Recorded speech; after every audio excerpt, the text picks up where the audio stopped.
गुजरात की दो महारथी, एक अंबानी तो दूसरा अडानी, इन दोनों में से कौन है ज्यादा अमीर और अडानी को ऐसा क्यों कहा जाता है कि बीजेपी की वजह से ये इतना पावरफुल बने?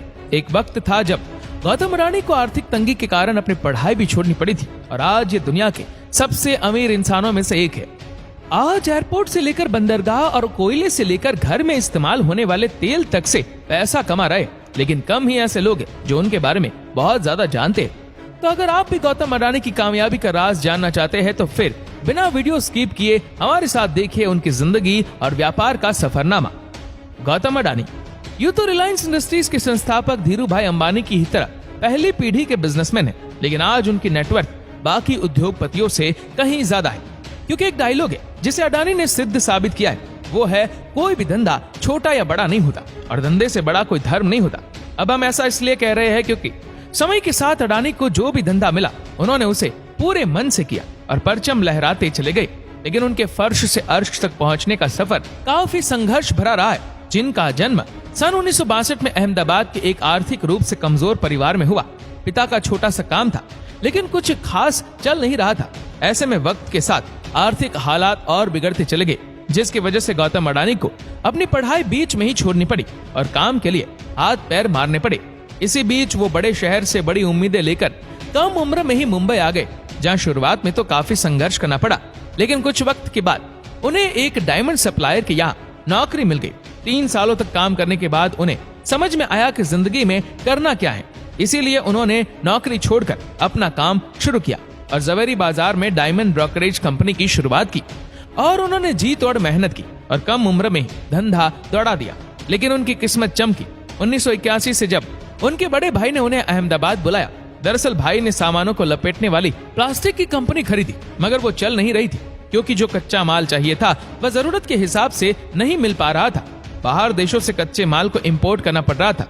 ऐसे में इसे एक अवसर के तौर पर देखते हुए अडानी ने कंडला पोर्ट पर प्लास्टिक ग्रेन्यूल्स की आयात शुरू की और 1988 में शुरू की अडानी एक्सपोर्ट्स, जिसका नाम बदलकर बाद में अडानी एंटरप्राइजेस कर दिया गया। इसमें धातु, एग्रीकल्चर प्रोडक्ट और कपड़े की कमोडिटी ट्रेडिंग होती थी। काम चल पड़ा तो कुछ ही साल में ये कंपनी और अडानी इस बिजनेस से बड़ा नाम बन गए और फिर 1994 में अडानी एंटरप्राइज को शेयर बाजार में लिस्ट कर दिया गया। फिर साल आया 1995 का, क्योंकि उस वक्त गुजरात सरकार पोर्ट डेवलपमेंट के लिए प्राइवेट कंपनीज की तलाश कर रही थी।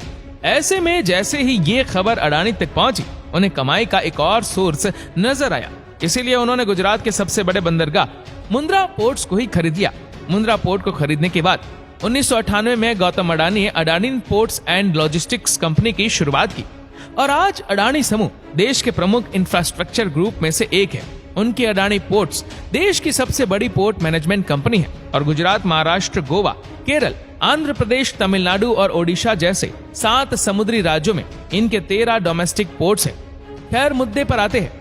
अब जैसे जैसे वक्त गुजरता गया, अडानी खुद को ग्रो करते चले गए। वो लोगों की रसोइयों तक में पहुंच गए। जी हाँ, फॉर्चून के थ्रू। वही फॉर्चून जिसका रिफाइंड ऑयल आज हर घर में सुबह शाम दिन रात इस्तेमाल होता है।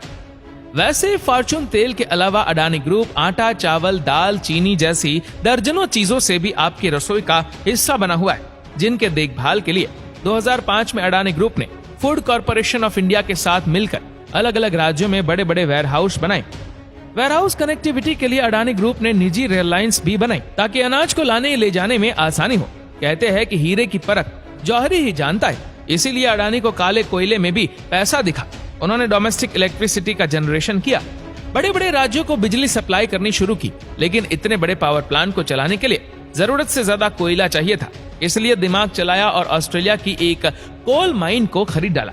एक रिपोर्ट के मुताबिक 2010 में अडानी ने लिंक एनर्जी से 12,147 करोड़ में कोयला खदान खरीदी थी, जो हर साल 60 मिलियन टन कोयला पैदा कर सकती है।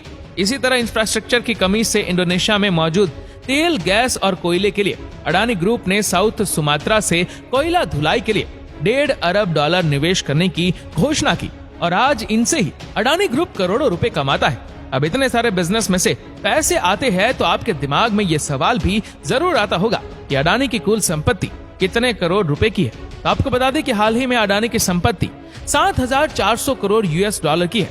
तो आपको इसको देखकर अंदाजा लग ही गया होगा कि अडानी कैसे इतने अमीर बने।